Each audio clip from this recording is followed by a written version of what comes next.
Di suatu negeri yang terjajah di mana diskriminasi marak terjadi, seorang anak dari Jawa Tengah berani melawan sistem tersebut. Dia adalah Raden Sowandi, notaris, menteri, dan salah satu orang paling berpengaruh yang mungkin belum pernah kamu dengar.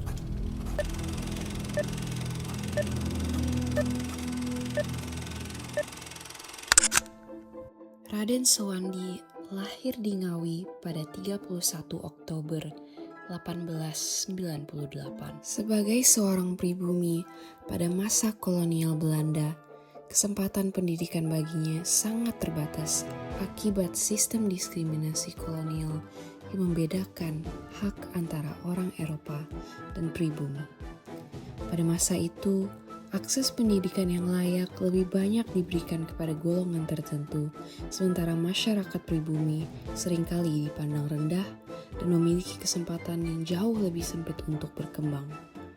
Bahkan untuk mendapatkan pendidikan tinggi, seorang pribumi harus menghadapi berbagai ketidakadilan.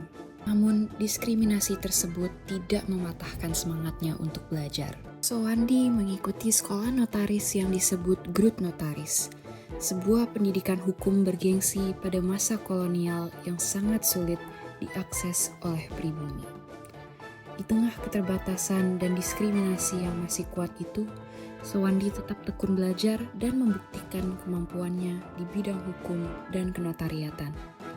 Pada akhir ujian Groot Notaris tersebut, Sowandi berhasil lulus dengan hasil yang membanggakan.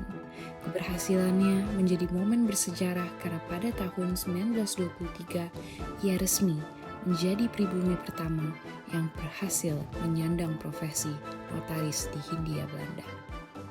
Semangat Raden Sowandi untuk mengejar cita tidak bisa dipendam diskriminasi. Hingga pada tahun 1938, Raden Sowandi meraih gelar Magister Hukum dari Fakultas Hukum di Batavia, gelar hukum tertinggi pada saat itu. Setelah menyelesaikan pendidikannya, Raden Sowandi mencetak berbagai prestasi ketika menjadi notaris. Sowandi membuat akta yang mengubah pendidikan bangsa Indonesia yang baru saja berdiri.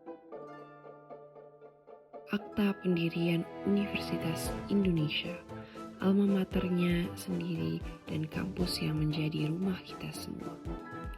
Bahkan setelah semua warisan tersebut bagi Indonesia, peninggalan terbesarnya tidak datang ketika Raden Sowandi menjadi notaris.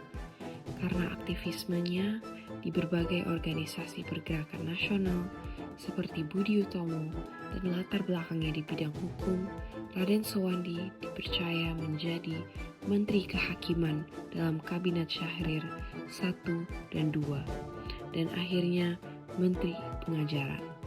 Pada saat tersebut, Raden Sowandi mencetak warisan terbesarnya, yaitu Ejaan Republik Indonesia yang kemudian lebih dikenal sebagai Ejaan Sowandi. Ejaan ini menggantikan ejaan lama peninggalan kolonialisme Belanda. Namun, Raden Sowandi menunjukkan bahwa dengan semangat melawan diskriminasi, Raden Sowandi berhasil menjadi notaris pertama di Indonesia.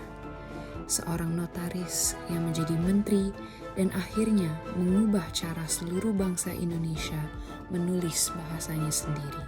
Itulah Raden Sowandi.